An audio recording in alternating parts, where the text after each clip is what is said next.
नमस्कार. जनशक्ती महाराष्ट्र न्यूजमध्ये आपले स्वागत आहे. मी पत्रकार ज्योती तोसांबड. जिल्हाधिकारी कार्यालयासमोर रंजन ठेवले पण पाणीच नाहीये. पुष्पहार घालून श्रीफळ फोडून गांधीगिरीतून प्रशासनाचा निषेध.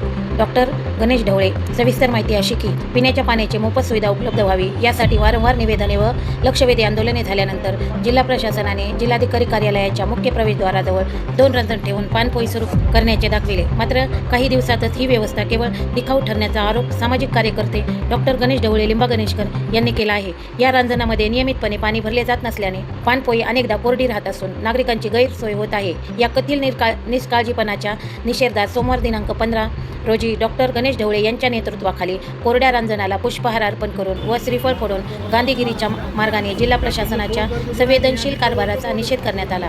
यावेळी प्रशासनाने जिल्हाधिकारी कार्यालय, तहसील कार्यालय, पंचायत समिती, सार्वजनिक बांधकाम विभाग, जिल्हा परिषद आदी शासकीय कार्यालयामध्ये येणाऱ्या नागरिकांसाठी कायमस्वरूपी पिण्याच्या पाण्याची व्यवस्था करावी असे आंदोलनकर्त्यांसाठी निवारा, शेड व स्वच्छतागृहाची सुविधा उपलब्ध करून द्यावी अशी मागणी करण्यात आली. पुढील अपडेटसाठी चॅनलला सबस्क्राईब करा, शेअर करा, लाईक करा, बेल आयकॉन दाबायला विसरू नका. धन्यवाद.